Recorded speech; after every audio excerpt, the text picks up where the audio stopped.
आपके एनालिसिस में बिहार एक बड़ा यूनिक केस स्टडी है for people who are not in Bihar, क्योंकि जो people who are in Bihar उनके लिए तो लिव्ड रियलिटी है वो। हम लोग बाहर से देखते हैं और हम देखते हैं कि खूब तो स्मार्ट लोग हैं, इतना बड़ा प्रदेश है, नेचुरल रिसोर्स की कोई कमी नहीं, बट डेवलपमेंट स्टंटेड है। और उसके पीछे मैं समझता हूं एक से ज्यादा मुद्दे होंगे, एक से ज्यादा कारण होंगे। वो कारण क्या है और वो कारण सॉल्व करने के लिए हमें कितनी बार 5 साल के साइकिल वेट करने पड़ेंगे अगर एक बार में एक ही मुद्दा उठेगा तो? नहीं, मुद्दा एक उठे इसका मतलब ये नहीं है कि मुद्दा वो आप ये बात कर रहे हैं अगर सही सरकार आ जाए हाँ तो बिहार के स्टंटेड ग्रोथ को ठीक करने में करीब करीब 10 बरस लगेंगे। मैं उनमें से नहीं हूं जो ये कहता हो कि मैं आऊंगा और कल जनसुराज की सरकार बन जाए तो बिहार एकदम से देश का सबसे अग्रणी प्रसिद्ध देश बन जाएगा। लेकिन अगले 5 साल 10 साल में बिहार को सुधारा जा सकता है और बिहार भी देश के विकास करने वाले राज्यों की श्रेणी में खड़ा हो सकता है। आज की जो स्थिति है वो भयावह है। बिहार जितना देश का सबसे गरीब, पिछड़ा, निरक्षर, पलायन वाला जो राज्य है, जो आपको आंकड़ों में दिखता है, जमीन पर आप जाएंगे तो स्थिति उससे कहीं भयावह है। आंकड़ों में जितना बिहार गरीब दिखता है उससे बहुत ज्यादा गरीब और परेशान बदहाल बिहार नीचे है। लेकिन सुधर नहीं रहा है। सुधर इसलिए नहीं रहा है कि उस तरह का कोई बड़ा सामाजिक राजनीतिक प्रयास नहीं हुआ है। और जो दल यहाँ पर पिछले कई दशकों से राज कर रहे हैं वो कहीं ना कहीं अपने व्यक्तिगत स्वार्थ में उन्होंने इस तरह का कोई प्रयास नहीं किया या होने नहीं दिया।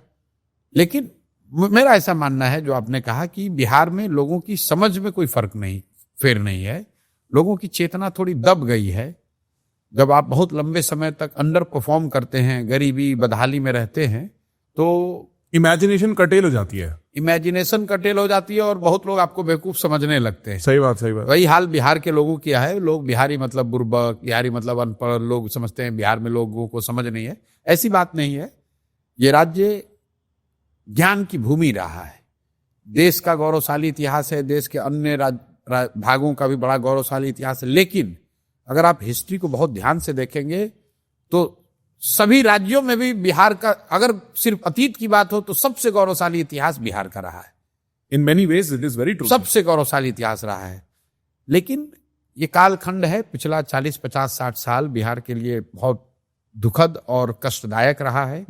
लेकिन मेरा ऐसा मानना है कि कभी तो सूरज उगेगा, कभी तो यहाँ के लोगों की किस्मत सुधरेगी।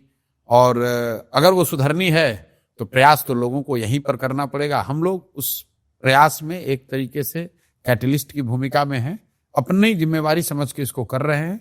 राजनीति करने नहीं आए हैं, एमएलए एमपी बनने नहीं आए हैं। जितनी शोहरत, नाम, सुविधा लोग एमएलए एमपी मंत्री बनकर हासिल कर सकते हैं, हाँ, उससे बहुत ज्यादा भगवान ने दिया है जी।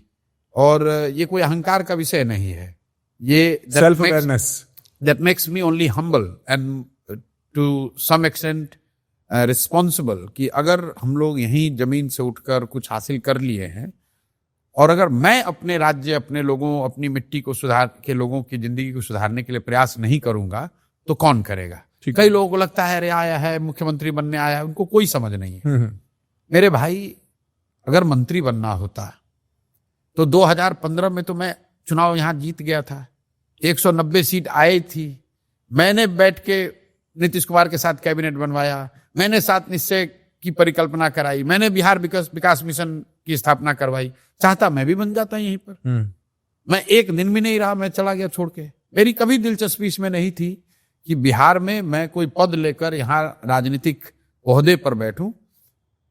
उस समय मुझे ऐसा लगता था 14-15 में कि नीतीश कुमार में शायद वो क्षमता है, वो जज्बा है, वो सुधार रहे हैं और हम लोग करने के लिए पूरा दुनिया है, क्या जरूरत है आके बिहार में राजनीति करने की।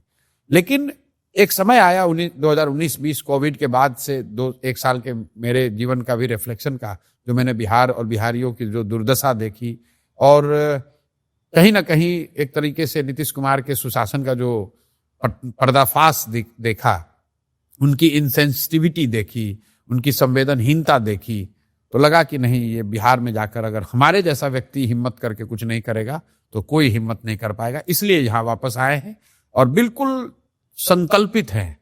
2 बरस लगे, 5 बरस लगे, 10 बरस लगे, सब कुछ जीवन में जो कुछ भी है वो बिहार को सुधारने में लगाए हुए हैं और पीछे नहीं हटेंगे।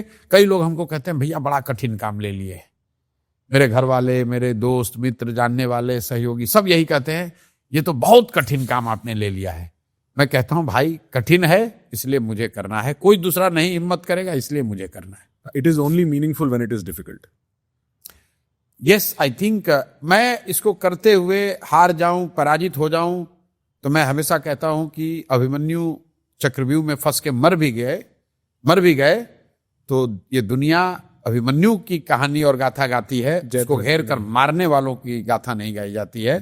तो बिहार को सुधारने के क्रम में अगर मेरा सब कुछ बर्बाद भी हो जाए तो भी मुझे कोई चिंता नहीं है। इसको ठान लिए हैं और इस चक्रव्यूह में अपने आप को झोंका है, तो या तो इससे अब जीत कर निकलेंगे या मर के निकलेंगे, लेकिन इसको पीछे नहीं हटेंगे। आप अभी नीतीश कुमार जी की बात कर रहे थे और आपने बोला मैंने उनकी इनसेंसिटिविटी देखी, पर्दाफाश हुआ और मेरे कुछ पैरेलल रिफ्लेक्शंस रहे बिहार को लेके। Was there a specific instance that because नहीं, covid was one of the major thing. अच्छा, मतलब कंप्लीटली मिसमैनेज। मतलब देखिए, मिसमैनेजमेंट की बात नहीं है। कोविड विश्वव्यापी समस्या थी, संकट आया, सबको कष्ट हुआ, लॉकडाउन हुआ, लोग त्राही मची, लेकिन पूरे देश में जो दुर्दशा बिहार के लोगों की हुई, लोगों ने, आप दिल्ली में रहते हो, लोगों ने बिहार के लोगों को घरों से निकाल दिया। लोगों को बस तक नहीं मिला, ट्रेन नहीं, गाड़ी नहीं, पैदल चल के बच्चों को लेकर, अपनी पोटली, अपनी जीवन की पूरी कमाई, जमा पूंजी लेकर, अंदाजा लगाइए आज के जमाने में हजार किलोमीटर महिलाएं, बच्चे पैदल चलकर आए। महीनों तक वो नजारा चलता रहा और हम जैसे लोग सारी शक्ति, ताकत, साधन होने के बावजूद कुछ नहीं कर सके। तो ऐसा लगा कि नहीं, अगर भगवान ने शक्ति बुद्धि दी है तो कुछ ऐसा करना होगा जिससे कि समाज सुधरे। नेताओं को जिताते हराते रहने से कुछ नहीं होगा। मेरा मोह भंग हुआ और बंगाल का चुनाव खत्म हुआ। उसके बाद मैंने उसी दिन, जीत के दिन, घोषणा की कि नहीं, अब ये काम आगे नहीं करना है। फिर साल भर अपने लिए रखा, सोचने के लिए, समझने के लिए कि क्या करना है, कैसे करना है, और तय करके जब 2 मई 2022 को मैं आया बिहार में, उसके बाद जीवन का सब कुछ छोड़कर यहीं पर हूं, बिहार के लिए समर्पित हूं। और चाहे कठिनाई जितनी आ जाए, जितनी आलोचना सहनी पड़े, जितना हंसी का पात्र बनना पड़े, जितना संसाधन ताकत लगानी पड़े, सब कुछ झोंका है। और मेरा विश्वास है कि आज नहीं तो कल बिहार का भी उदय जरूर होगा, बिहार में भी सवेरा होगा और निश्चित तौर पर बिहार की स्थिति सुधरेगी। एक बात बताओ सर, मैं 30 साल का हूं, अभी भी 30 का नहीं हुआ, 29 का हूं मैं बहुत यंग हूं और मेरी ऑडियंस रफली मेरी एज है, उससे कम यंग ही है, ठीक है। और हमारे लिए जैसे एंटी करप्शन मूवमेंट हुआ था, which was a grand political event at least in Delhi, हम स्कूल में थे, ये तो शायद बिल्कुल ही 5th 6th में भी नहीं रहे होंगे, ठीक है, बच्चे ही थे। और the reason why the anti corruption movement is important because उस चीज ने हम लोगों को, यंग लोगों को बताया कि कई बार नेताओं की नीयत भी नहीं होती है आपको हेल्प करना। करप्शन का अर्थ ही है कि आदमी सेल्फिश ज्यादा है देन सोशली सोचने के। आपने कई नेताओं के साथ काम किया है, आपने कई नेताओं के साथ, अब आप कंपीट कर रहे हो इलेक्शन में। क्या ये बात ठीक है कि बहुत सारी चीजें इसलिए बेहतर नहीं होती कि नेताओं की मर्जी नहीं होती, या सिस्टमैटिक ऑब्स्टिकल्स रहते हैं, पुराने सिस्टम है? It's mix of both. देखो, जो लोग ये समझते हैं कि जितने नेता हैं, जिस दल में भी हैं, उनका बस एक ही काम है, जैसे हिंदी पिक्चर में दिखाते हैं कि स्कीमिंग कर रहे हैं, मर्डर कर दें, पैसे कमा ले, लूट ले, काम नहीं करते हैं, अय्याशी कर रहे हैं। ऐसे भी होते होंगे, ऐसे भी कुछ लोग होंगे, लेकिन मैं ऐसे बहुत नेताओं को जानता नहीं हूं, फर्स्ट हैंड मिला नहीं हूं, जो कि विशुद्ध तौर पर समाज का नुकसान पहुंचाना चाहता है। अपने स्तर पर नेता कुछ ना कुछ करने का प्रयास करते हैं, हाँ, उनमें क्षमता ना हो, उनकी सोच में कमी हो, और ये जो परेशानियां हैं, जो चैलेंजेस हैं समाज के, ये इतने आसान नहीं है। It's a complex problem. जैसे 1.3 बिलियन लोगों को गरीबी से निकालना, ये ह्यूमन हिस्ट्री में कहीं हुआ नहीं, लोकतांत्रिक व्यवस्था में। तो if and when it happens in India, that will be first in the world, first in the humanity, human history.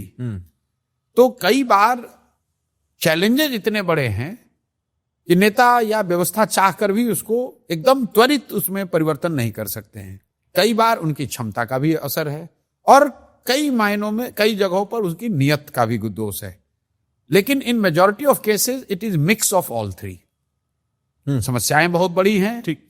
क्षमता जितनी चाहिए वो उस तरह की क्षमता सोच नहीं है, और कहीं ना कहीं नियत में भी खोट है। कुछ पैसा कमाना या अपना व्यक्तिगत लाभ, उस पर भी लोग ज्यादा तवज्जो दे रहे हैं। या well, ये mix of all three in majority of cases. And how do I spot नियत from afar as a voter? नहीं जी, बिल्कुल आप नहीं कर मतलब सकते। ये फिर मतलब बेकार प्रयास है। अच्छा, लोग अच्छा। ये कहते हैं कि भैया ये कैसे मान ले कि आप धोखा नहीं देंगे। हाँ। तो मैं कहता हूँ यार, आपसे बड़ा बेवकूफ कोई है नहीं जो ये सवाल पूछ रहा है। मेरे भाई, अगर मुझे धोखा देना है तो तुम सवाल पूछोगे कि आप धोखा तो नहीं दोगे, तो क्या मैं कहूंगा हाँ दूंगा? अरे भाई, बड़ा बेवकूफ आदमी हो यार। कभी कभी सवाल पूछने वाले भी मुझे राइट। कि भैया आप पर कैसे भरोसा कर ले। हमने बिल्कुल भरोसा मत करो।